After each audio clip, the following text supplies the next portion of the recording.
Welcome to the Angelscapes podcast, where you're encouraged to uncover and develop a direct connection with your soul's power, wisdom, and spiritual intuition that is ready to blossom. We'll explore new ideas, compelling tips, and real steps to help you learn simple spiritual practices. We're a safe place to learn more about accessing your soul's power with education and spiritual wholeness that could bring more clarity to your life. Now here's your host, a practicing medium, Akashic Records practitioner, spirit artist, coach, and mentor, Dr. Reverend Nancy Smith.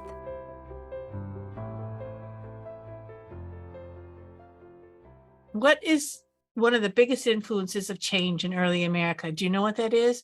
What grassroots movement turned early America upside down? Hello, this is Angelscapes, and I'm your host, Nancy Smith. And joining me is Robin Reale for a talk on spiritualism. Reverend Robin presents a compelling story of free thinkers and philosophers of the 1800s who created a new religion that changed the future of America.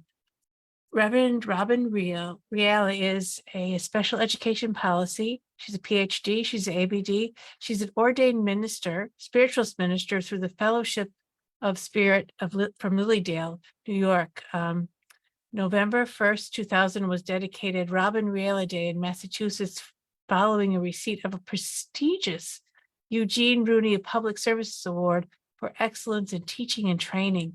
She served in the Peace Corps and Senegal and consulted in Lithuania to rebuild the education system after communism. Robin is a spiritualist historian presenting her animated history workshops on the Fox sisters, founding mediums of the spiritualist religion, Andrew Jackson Davis, African-American spiritualists, trance mediums, and many more. Robin created a spiritualist history board game with over 600 factual questions and answers to provide you with hours of adventure and fun. Robin brings spiritualism alive, especially the history. It's an amazing, amazing time of American history. And from that time came some very powerful free-thinkers and philosophers. Robin's going to tell us all about that today. Welcome, Robin. So good to have you. Thank you, Nancy. It's an honor to be here. I've just been thrilled. I've been looking forward to this for months and months, maybe a year or more. And Robin, you've always presented the history of spiritualism with such exuberance. And I've learned more about this religion and how it shifted a lot of thinking in the early American around the abolitionist time, around the Calvinistic time. I can talk. And the Emancipation Proclamations and all that stuff. But what started the precursors to spiritualism just before it was born? What happened in that time? All right. Well, for that, we have to go back to the 1700s. So spiritualism blossomed 1848. However, we have to go back to the 1700s and look at Emanuel Swedenborg. Emanuel Swedenborg was Swedish. He was a philosopher. He's a friend of Kant. He's a scientist. And Emanuel Swedenborg, he wrote a book called Arcana Celestia. And in his book, he writes, "Who has ever come to tell us about it?" Well, what is it? He's talking about communication with spirit and the angels. And he wrote in 1758, "It has been granted me to be with angels and to talk with them person to person. No angel or spirit is allowed to talk with one of us from the angel's or spirit's own memory, only from that of the individual in question. Some of the ancients were of the opinion that after some thousands of years, they would return to their former life and all its deeds, and that they had in fact returned. They gathered this from the fact that sometimes a kind of memory would come up of things that they had never seen or heard. So why is this so powerful? Well, first of all, it came from a well-respected man. All right. Now, remember, at the time, Emanuel Swedenborg is bringing through angels and writing about angels. He's respected. He's a friend of the King of Sweden. And, remember, at that time, midwives were being persecuted. People were being persecuted as witches. So what Emanuel Swedenborg did was he gave the common person a voice. And this is so significant. It sets us up for the advent of spiritualism. No longer do we need a priest or a minister to connect to God for us. We don't need an intercessor. And so that thinking started with Emanuel Swedenborg? Well, it prolificated with him Okay. because we had raps back recorded in the 1500s in England and in Germany. When you mean raps, what do you mean raps? Knox. Spirit communication using Knox. Yes, Okay. Knox. And so it was recorded in the 1500s. So Wow, it goes that back. early. That early. People knew about that. Wow. Goes back. And so why didn't spiritualism bloom then? Well, we needed someone first with a lot of power, well respected, to set the stage. Okay. And Emanuel Swedenborg, in writing about this connection. Now, remember, there are a lot of revolutions going on. We've got the American Revolution, Right. Patriots here just up the road in Massachusetts. They're getting ready. They're getting ready for a revolution.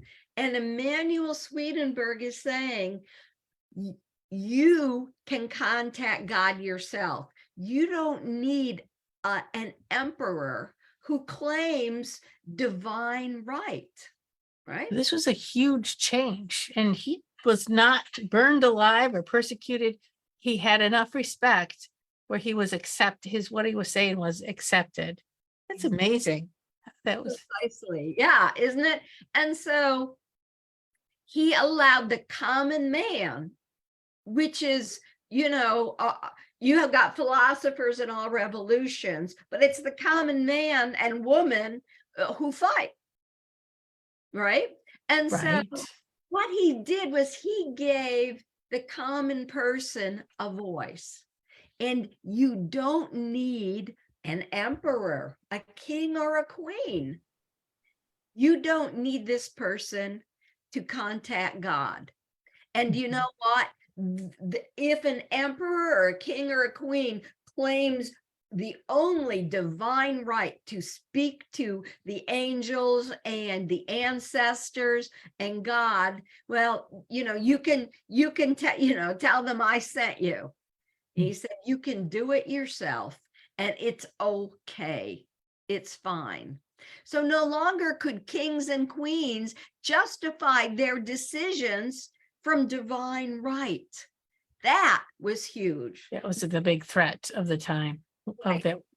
So Wow. he wrote in Latin. And very interestingly, his books, in Latin, the one Celestia Arcana, I'm sorry, I have it backwards. He that made it across the pond into the United States. It was translated, so in the 1700s, into English. It ends up, this is I love this piece. It ends up in Philadelphia with a printer who's a friend of Benjamin Franklin. And we know what Benjamin Franklin did in the Revolution, the American Revolution, a true patriot. So we've got Benjamin Franklin most certainly reading the works of Emanuel Swedenborg and giving him some more power and spreading it among the patriots, because Benjamin Franklin was a printer. as we know. Yeah, he was. Oh, Wow. Wow. So here we have right. grassroots. The other person who plays a piece in this is Johnny Appleseed. Now, Johnny Appleseed, Appleseed. who was born over here in Leominster, Massachusetts. Johnny Appleseed was a Swedenborgian already. So this information is disseminated pretty quickly, very, very quickly. Wow. And what Johnny Appleseed does, what we know of him, is that he went farm, homestead to homestead, giving people seeds or selling apple seeds, right? So that people could make moonshine, really. And wasn't about the apples, it was about the moonshine. Is that what you're saying?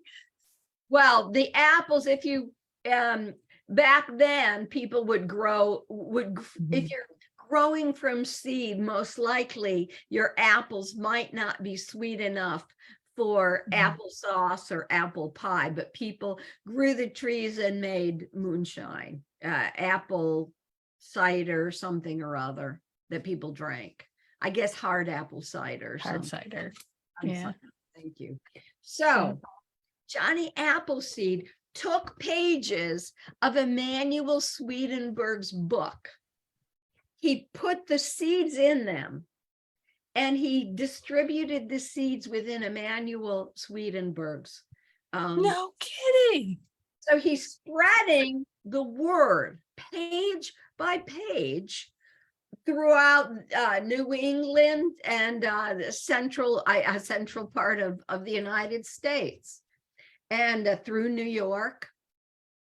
And so he's planting the seeds, not only apple seeds, but he's also planting the seeds of revolution. He's planting the seeds of revolution in religion. Spiritual. And people are given the right to question authority. Question your king, question your priest, question your minister who claims to only have divine right as an intercessor to God. So even before the advent of spiritualism, even before that, we have a man, Anton Mesmer, right? Oh, Mesmer, yes. So we've got Swedenborg and in Sweden, and then his book and his philosophy is disseminated. Then in Vienna, we've got Franz Antoine Mesmer, he created mesmerism, which has sort of trickled down to what we call today hypnotism. And that's where the phrase comes, I'm just mesmerized with that. It comes from him, Franz Mesmer. Yeah. Exactly. Thank you, Nancy. So he's in Vienna. He in 1776. Yeah, 1766, 10 years before our revolution, Mesmer wrote his doctoral thesis on the effect of planets on the human body. And Mesmer considered his discovery of now what he calls animal magnetism a continuation of his thesis. His first application of animal magnetism used magnets on a person with epilepsy, and that was in 1773. And so magnets, they're still using magnets today. So I'd love to hear more about this magnets. Yes, well, I've got to move on, or we'll be here all day. Forever. Yeah. So then we have this man who is a precursor to the Fox sisters, the founding mediums of spiritualism, and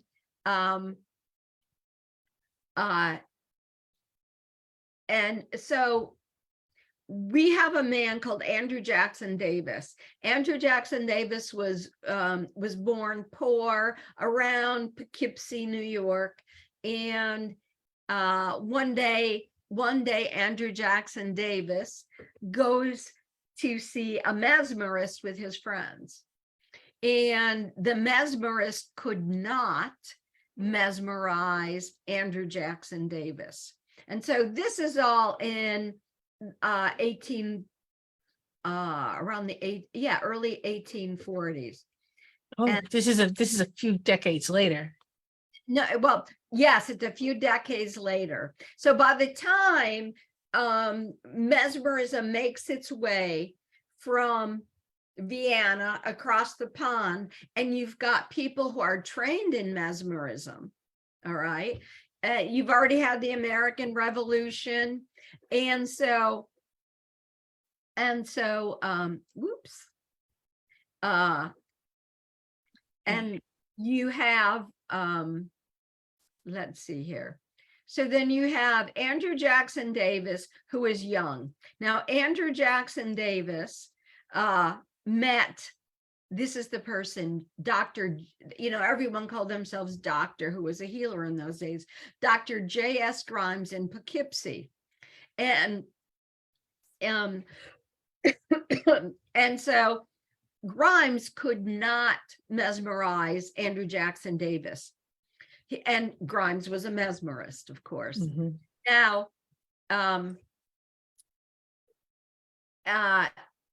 Andrew Jackson Davis's friends were able to be mesmerized. They learned how to mesmerize. So what happened after Grimes left? They're hanging out, and Davis's buddy hypnotizes him. And what starts to happen?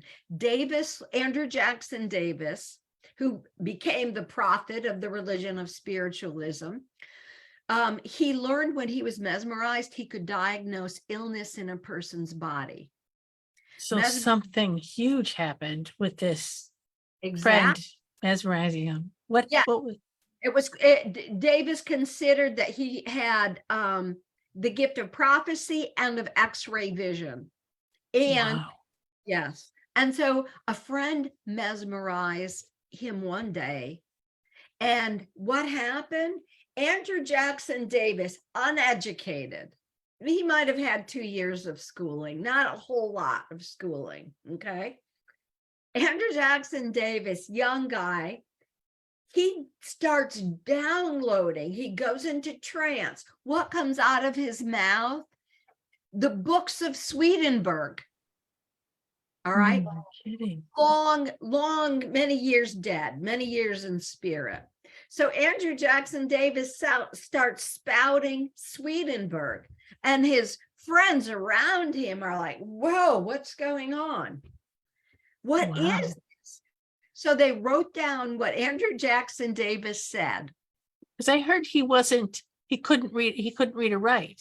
I don't think, at least in the beginning, but I think he could, but not well. okay. Words, he would not have read Swedenborg. Okay. All right. So, yeah, he would have read, of course, somewhat beyond See Spot Run, but remembering our early primers, at least mine. Yeah, but he was able to speak this complicated text from a theologian. Absolutely. So anyway, so then a professor in New York City, Bush was his last name, he authenticated these writings. And so that gave Andrew Jackson Davis the stamp of authority.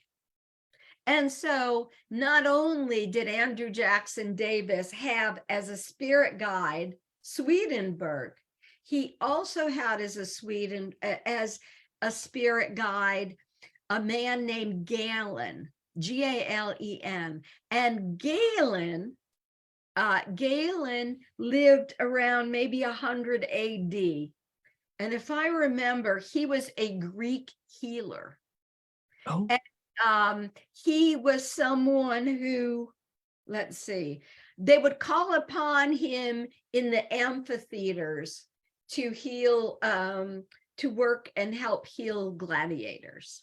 Interestingly enough, the History Channel did an episode on Galen.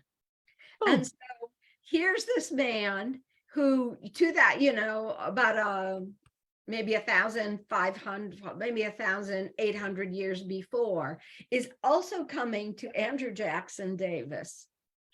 And he's teaching him about healing and what to do with the information that he gets. Andrew Jackson Davis goes on to write several books now while in trance. And his early book that really put him on the map was The Principles of Nature. The Principles of Nature. And that became the philosophical base for, down the road, the new religion of modern spiritualism. Now, Andrew Jackson Davis wrote about the harmonial philosophy of spiritualism. And well, I'll tell you more about Davis later. Anyway, Davis's first wife was 20 years his senior. She had a great deal of personal money, and she funded, because you say, who publishes these books? Where right. His first wife, she paid to publish his books. Now, saying that, I have to go back to Leona, New York, because this is significant. In Leona, New York, there is a mesmerist who comes into town. Now, Leona is, I've been to Leona, I've driven by it many times. It's outside of the present day Lilydale Assembly. All right. It's a very small town. And it's in between Cassadaga Lake in New York and Lake Erie. Oh, okay. I know where. It's not far from Chautauqua Lake, made famous by Lucille Ball, who was from Jamestown, who was born 30 miles from Leona. Anyway, so you can get a picture. It's south of Buffalo. So what happens? In 1844, I believe, although some people say 1849, there's a discrepancy, and I have to be honest, I've some sources that I've read say 1844, other sources say 1849. 1844 would put us before the nascent of modern spiritualism. 1849 would put us after the birth of modern spiritualism. Okay. However, I think it's significant to say, because our religion isn't just about mediumship, which so many people think about. It's about healing. And for me, that's the most important. Yeah. All messages brought through by mediums need to be healing. And yes. I get proving the continuity of life, but it needs to be done in a healing way in any case. So either 1844 or 1849, here in this little village of Leona, a mesmerist, Dr. Moran, mesmerizes a man whose name is Jeremiah Carter. Jeremiah Carter was really sick, and he wanted to go to the lecture and hands-on presentation of this mesmerist, but he was really, really ill, couldn't go. So his friend Johnson, who is a little known person within spiritualism, but played a pivotal point. Johnson mesmerized after the mesmerist was gone, went over to his buddy, Jeremiah Carter, sick as can be, and he mesmerized Jeremiah Carter, and Jeremiah Carter was healed. Wow. Wow, right? How powerful that was. Now, Johnson had started a religious society called the Free Thinkers. Oh, okay. This is where the free thinkers come in, right? There are free thinkers. He didn't start it all over the world. He started a group of free thinkers in Leona. Okay, because there were free thinkers in Rochester all around, but they had their own little group, and on cold winter nights they'd huddle together and and share their thoughts about abolition. They were strong abolitionists in any case. So Jeremiah Carter is mesmerized, and what happens then is he's healed, and then Jeremiah Carter learns to mesmerize other people and heal them. And how powerful is that? What Jeremiah Carter learned, that while he's mesmerizing someone sitting in a chair in front of him at a free thinkers meeting, or possibly in someone's home, he starts to see their loved ones in the spirit world. And it happens through healing. I mean, it's pretty beautiful. This is such an important, for spiritualists, important piece to hear. Yeah. That it happens through healing. And for any spiritualists who, watching this, if you are a healer also, you've probably found that while someone is sitting in the healing chair and you've got your hands on the person's shoulders, channeling divine healing energy, chances are will start to see the person's ancestors around. Wonderful.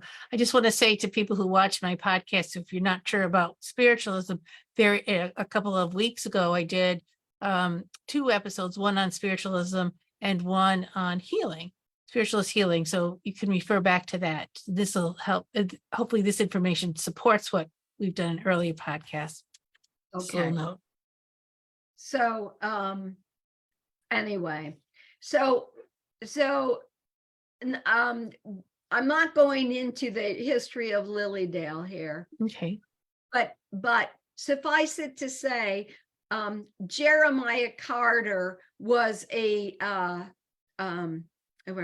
started to just hear spirit on his own, Okay. without being mesmerized. And the Free Thinkers group started to hold meetings on Casadega Lake, which Lilydale Assembly was founded on. And Jeremiah Carter's spirit guides, I can't think of, Dr. Hodges. Oh, I've heard of Dr. Hodges, yeah. Dr. Hodges was a spirit guide of Jeremiah Carter. Dr. Hodges, his spirit guide, told him, go to Mr. Alden. Now, Alden, and he said, go to Alden and ask him if we can use his property for a meeting. And so Jeremiah Carter said, what? Pardon me? He hears the voice again. And so it was a very powerful voice. So Jeremiah Carter, we don't know if he didn't ride a horse, but in any case, he walked I think it's like 7 miles from Leona to Cassadaga, to the lakeside house of Alden, which was used as a stopover for carriages and for travelers. They stopped and stayed at Alden's. So Jeremiah Carter walks to Cassadaga Lake, to Alden's house, and says, hey, could we use some of your land once a year to hold a free thinkers meeting? And Alden, who was a free thinker, said, of course. Anyway, the rest is sort of history, and it's a long story. But Jeremiah Carter's friend Johnson is also a co-founder of the early spiritualist community in Lilydale that started out just having thinkers. Yeah, just having the free thinkers meet there. But Johnson's daughter married a man named Skidmore, and her name is Marion Skidmore. She founded the first library at Lilydale. And the library, Skidmore Library. And Marion Skidmore was Johnson's daughter. Anyway, so saying all of that, I have to fast forward now.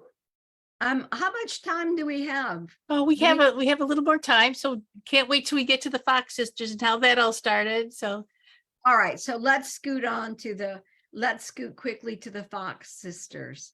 And all right, so there's a mother, Margaret Smith Fox. All right, her husband is John Fox. They have 3 children, and Leah is the oldest, and there's David, and then there is a third sister who lives in Canada. Now, John Fox, after the 3 children were born, he leaves. We don't know where he went. We just don't know. In any case, he comes back to his wife. And when he comes back, he and his wife moved to Consacon, Canada. Consacon, Canada is just across the bay in Lake Ontario.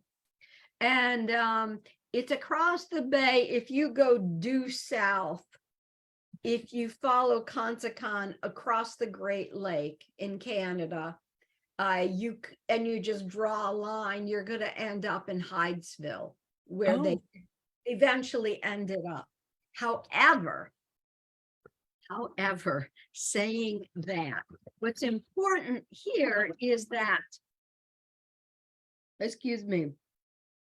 the founding mediums of spiritualism, Kate and Maggie Fox, were born not in the United States, but in Canada. They're Canadians. They were born in Consacon. So Mom and Dad Fox decide they want to leave Canada. They've been staying with their daughter. And that's right, because Leah was more of an adult by then. They were staying with Leah? Not yet. Not yet. They come back to the United States. Leah was living in Rochester. She had gotten married to a man named Fish, and she had a baby. And I think she was married, I want to say around 14. She had a baby, and Mr. Fish left her. So she learned to play piano. I don't know if she had done that as a child. I don't know if her mother had taught her, but she supports herself and her daughter by giving piano lessons. So she's in Rochester. Now, she becomes associated with abolitionists, free thinkers in Rochester, abolitionists. She becomes associated with two of the most famous abolitionists. They were Quakers, Amy and Isaac Post. They lived, I believe, at 36 Sophia Street, and their home was a stop on the Underground Railroad. Oh my goodness. They were also Native American land rights advocates. And they also went to the 1848 Women's Suffrage Conference in Seneca Falls and signed the petition. Wow. The Declaration of Sentiments. As there were, I believe, 6 people who signed the Declaration of Sentiments for the right to vote, suffrage for women, who very soon after that, because that was 1848, very soon after that became spiritualists themselves. So you can see this connection, this intersection of abolition and suffrage and Native American land rights. Now, saying that, Mr. and Mrs. Fox left Consacon, and where Leah was living, it wasn't big enough for a family of 4, Maggie and Kate, the kids, and Mom and Dad Fox. So Leah, where did she find them a place? Amy and Isaac Post, Quakers, right? There's their homes in under part of the Underground Railroad. She took in the Fox family. Oh, Yes. didn't know. Okay. Wow. Yeah, son of a gun. And so people wonder why. How could it be that Amy and Isaac Post got so connected to the Fox family?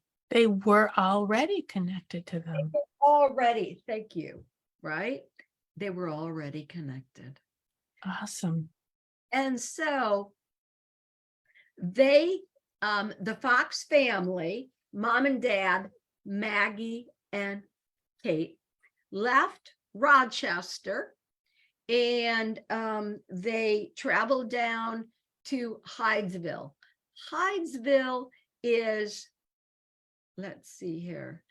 Well, Hydesville is 2.2 miles. I've been there many times. Me too. Yeah. Most of us have, I think. It's 2.2 miles from the Erie Canal, which was finished in 1825. And so Kate and Maggie Fox and their parents lived in a rented house in Hydesville. And it was a home that in which a peddler, an itinerant peddler, had been murdered a few years before and buried in the basement behind a false wall. But nobody knew that. They just thought he disappeared at that Exactly. time. Exactly. So on the night for there were a few nights. So we look at March 31st as the birth of spiritualism, 1848, March 31st. And for a few nights before March 31st, it had been, imagine, a long, cold winter, a long, long, cold winter. And they kept hearing Knocks, those knocks, the raps, the thing that you just mentioned from the 1500s where people were already communicating with spirits through raps. knocking, that's right, from the 1500s, knocking in the Epworth, let's see, knocking in Epworth in any case at the vicarage from the, I think, 1530, but in any case. So they're hearing these raps. Spirit is trying to get the attention of somebody, anybody, right? And they tried. I mean, they tried through the centuries. They tried and tried. But it's interesting how things come together. And Spirit really put many, many, many pieces together for us. And so that we have the birth of spiritualism, again, 2.2 miles from the Erie Canal. We also have the Industrial Revolution going on. We have railroads, and we've got the Erie Canal that connected information from it. If you think about it, if you sailed across from Europe down to New York City, and you took a boat up the Hudson River, and then you could hop on the Erie Canal and travel all the way to Buffalo and through to the Great Lakes. So information could be disseminated easily. Many people say, why, when there'd been spirit rappings for centuries, right? There are many instances in the Bible of spirit communication. Correct. Yeah. Why did it explode in 1848? Well, again, it's the Industrial Revolution. You also have the telegraph that was invented in 1848. So you have a lot of systems ready for communication, all set, just waiting for spirit. And so for a few nights, this spirit had kept them up at night, and they were exhausted. Mrs. Fox was just, oh my gosh, what on earth is that sound? They were all really tired and scared, because the girls jumped in bed with mom and dad and said, what's going on? Right. So on the 31st of March, Dad, Mr. Fox, is moving the curtains. And every time he swishes, he moves the curtain a little, knock. He moves it a little more, knock. Moves it a little more, knock.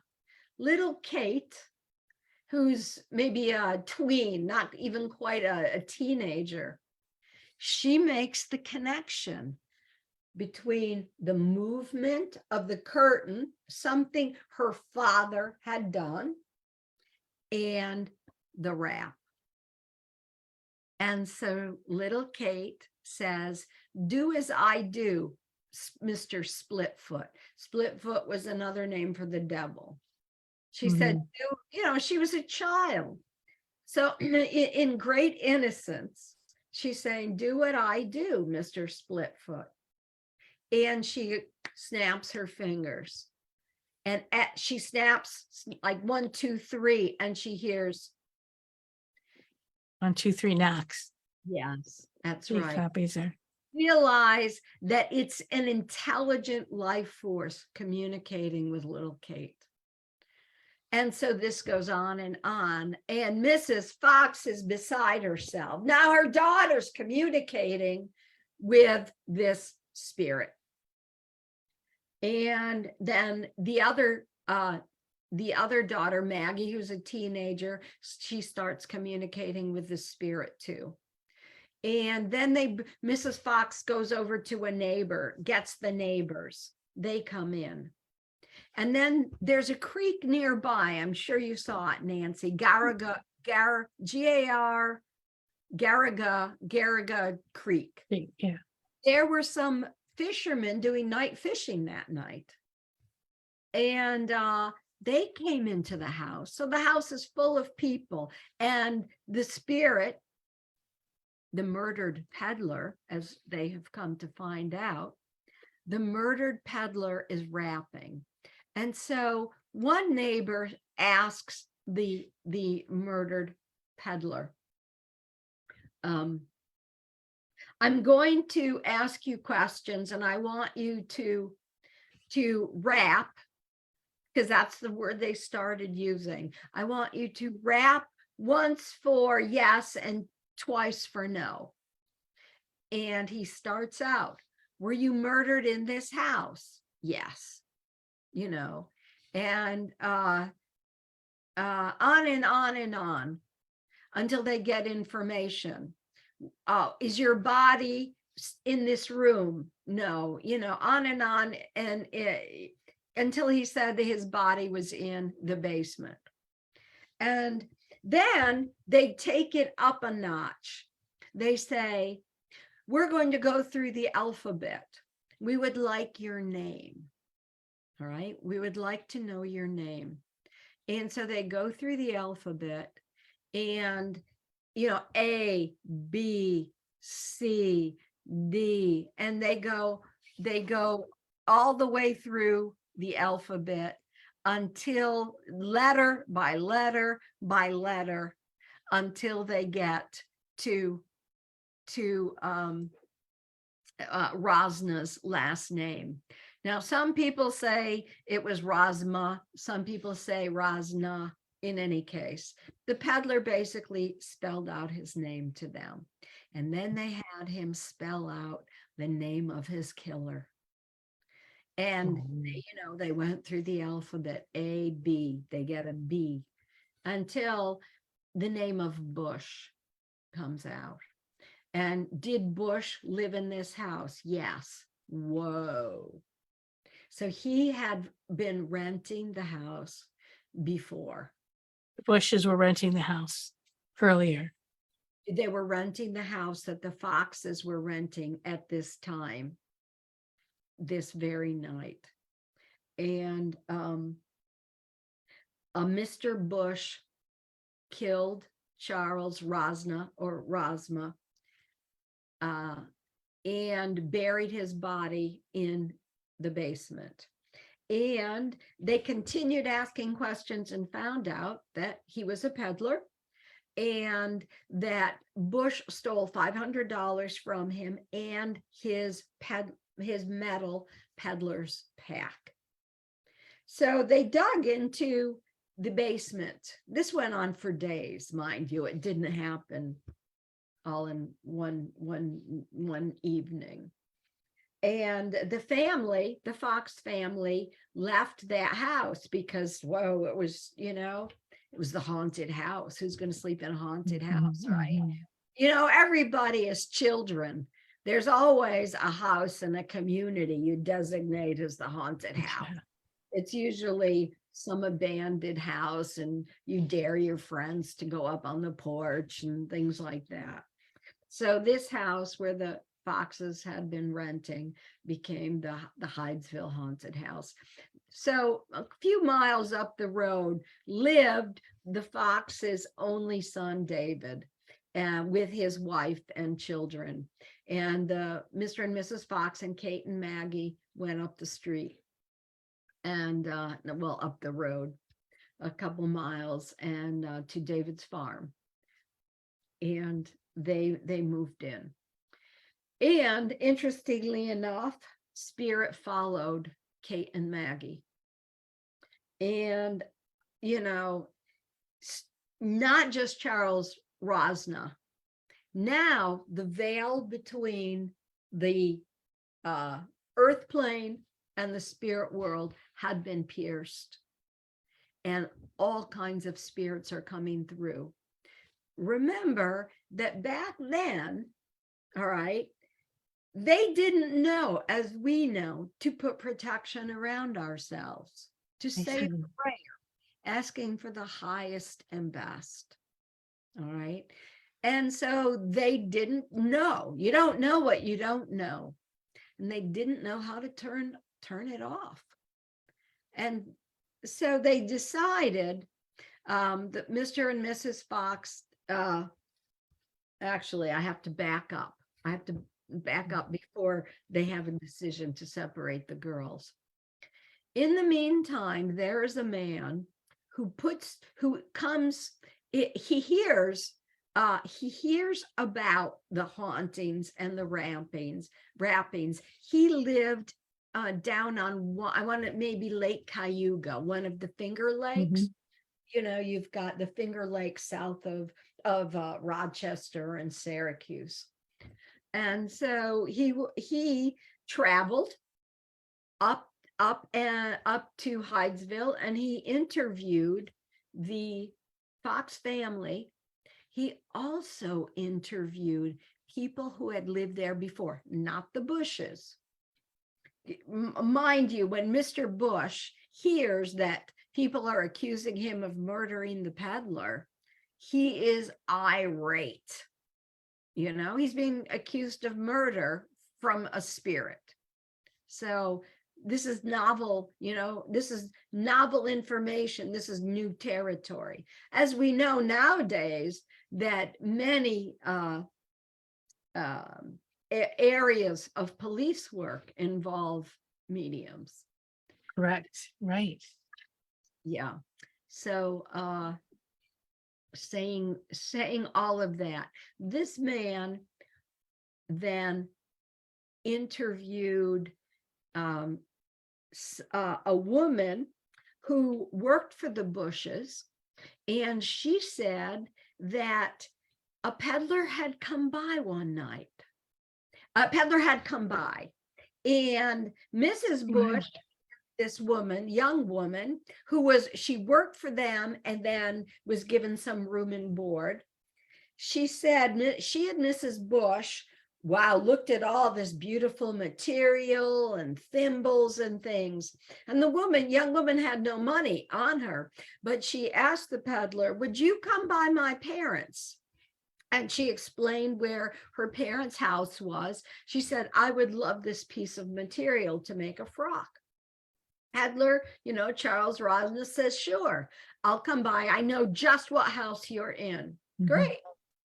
So Mrs. Bush gets called in the other room by her husband, comes back, and she said, we don't need your services anymore. Oh, says the young girl. And she was sent packing, sent home. She was sent home. Now, the peddler was invited to stay overnight. And the peddler, while he's sleeping, you know, he thinks he's a guest of the Bushes. Mr. Bush slits his throat and buries, yeah, you know, he takes $500 in the peddler's pack. And in any case, the peddler's pack was recovered in the early 1900s and exists and is in the Lilydale Museum to this day. No kidding. Yeah. So if you have questions about that, the head of the museum, the curator of the Lilydale Museum, Ron Nagy, has I think he has a blog and probably a website, because he's authored many books on the history of spiritualism. In any case, he's a great resource for people. And he could tell you about the peddler's pack and many other things. So anyway, so they interviewed this woman, and she said, you know, gosh, the Bushes sent me away. And then a few days later, they called me to come back and work for them. And Mrs. Bush all of a sudden had some thimbles. And she gave me a thimble. Anyway, but she said, she told the man interviewing her about the events. She said, you know what? The peddler never came to my parents' house. I mean, if he could make a sale, if he could have made a sale, he would have made a sale, she said. So I never got that material. And we've never seen him since. So there was another person who was interviewed. And it was another young woman. And she was a cook for a family who lived there after the Bushes. And she reported that she saw a man in what is the word, a scullery, in sort of the kitchen area. And so she said, I saw him, and she described him. And she said, when I went over to get to churn the butter, he was gone, and there's no way he could have gone. I walked downstairs. I didn't see him. I couldn't find him. But she said, I used to hear a sound on the stairs, the stairs down into the basement. Anyway, so this man put together a pamphlet with all of the interviews of all of the people. And a copy of it was in Rochester.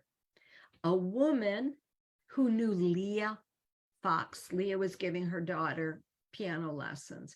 One day she said, hey, Leah, aren't your folks in Hydesville? Leah's, yeah. And she said, Leah, have you heard there are these, there's a spirit, a dead man, an old peddler. And looks, it's, isn't your maiden name Fox? Leah's like, yes, it is. Leah takes a look at the pamphlet and says, it's my family. Yeah, right. So Leah and her friend, because remember, women didn't travel independently then, Leah and a friend of hers took a packet boat from Rochester down the Erie Canal, got off, and took a buggy to the Hydesville house. And someone around in that area said, you're not going to find him here. Everybody was driven away by a ghost. So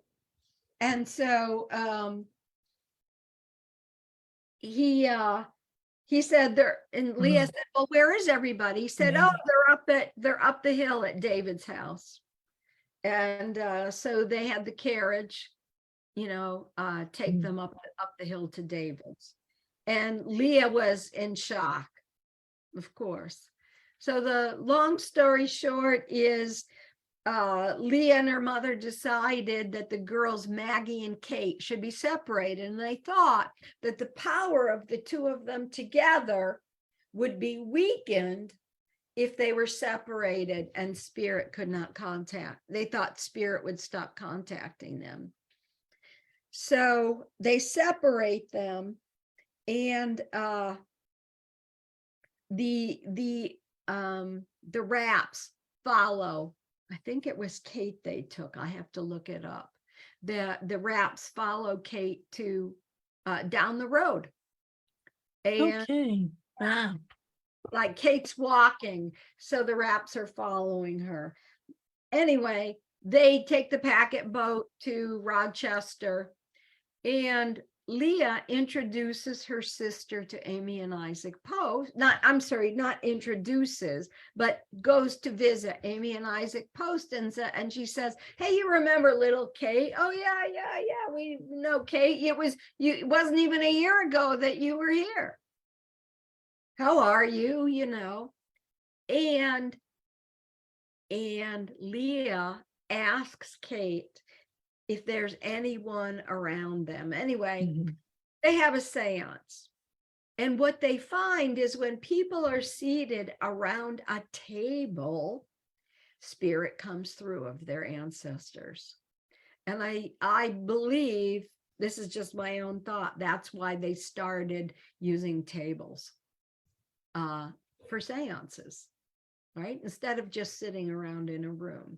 But tables are very powerful tools, and spirit could rap on the wood too. So what happens is Kate is at the Post house with her older sister Leah, who's significantly older, and Kate brings through rappings and questions Amy and Isaac's child in the spirit world, and instantly they become believers in the spirit world and this communication. So now we understand that they're connected. Amy and Isaac Post, again, they're connected to women's suffrage. Amy and Isaac Post were friends of Susan B. Anthony's father, who was a Quaker. So they also got to know down the road. Now, remember, Susan B. Anthony was not at the Seneca Falls Conference. That was Elizabeth Cady Stanton and others. Susan B. Anthony came to the next conference. In any case, so this is probably a good spot to leave this for now. But suffice it to say, this is the beginning of the dissemination of information, and separating Kate and Maggie Fox did not stop spirit from coming through. And then from that place, people were very, very excited to hear what was going on, and a lot of popularity rose up. And there was a couple of, just to leave off what I remember, and there were two different, Andrew Jackson Davis had a premonition, and then the Shaker community had a premonition. Well, I don't know about the Shakers. Okay. And the Shakers came to visit the Fox family and said, this is the beginning of something. We've turned over, the Shakers knew that they were ending because they didn't marry, they didn't have kids. They knew that it was, they knew that they were the preliminary to something else. And they said, this is the beginning of what we're ending, what we started, now we're ending. And this is what's starting after this. Okay. And that's just something that I know you know so much more than I do, but you were the one that told me that Andrew Jackson Davis had seen this, something is going to happen. Yes. The morning of March 31st, he was still in bed, and he said he felt a force come over him. Spirit, he said, came over him and said to him, the good work has begun. So he knew. Now, mind you, he was already contacting spirit when he was in trance. Mm-hmm. He was already healing, already in contact with Galen and Swedenborg. But a lot of people say, well, why didn't spiritualism explode with Andrew Jackson Davis? Well, he became sort of the philosopher. And although later on in his life, he said, I am not a spiritualist, but we'll get into that later. But he was one of the helpers to start the spiritualism. We're going to have a lot more characters come in to play. Robin's coming back. Reverend Robin Reale is coming back in February. And we'll have, another part to it. And there's a lot of stories to spiritualism. So hopefully you'll come back and we'll get the whole story over a period of time. But spiritualism, again, we're talking about the beginning of it, but what happened once it really took off changed a lot of things in the society, and a lot of things came together to push issues because and it's really exciting once it was developed and identified, and tons of people joined in. So I can't wait till we talk about it again in February. All righty, will do. Yeah, well, thank you for the wonderful background, and I'm excited about this. Just so that listeners will know, you can contact me through Nancy at Angelscapes or angelscapes.net if you have any questions, and I can get them to Robin if you want to ask. But this particular religion, why I'm so excited about it, is because it puts the proof in the pudding. It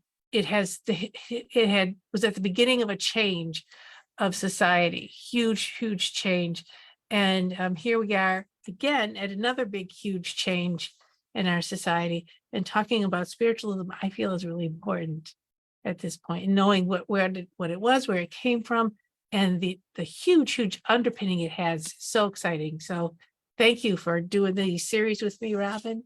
You're very welcome. My privilege. Thanks. And so we'll see you in the next episode. And for now, go in peace, go in grace, and know that spirit is around you. You're not alone. Thank you for joining the Angelscapes podcast. We hope you've gained new insights and inspiration for your journey to uncover and access your soul's power. For more information and a deeper dive into finding clarity in your life, go to angelscapes.com. Remember to subscribe so you can be part of the discussion. It may just change your life. See you next time.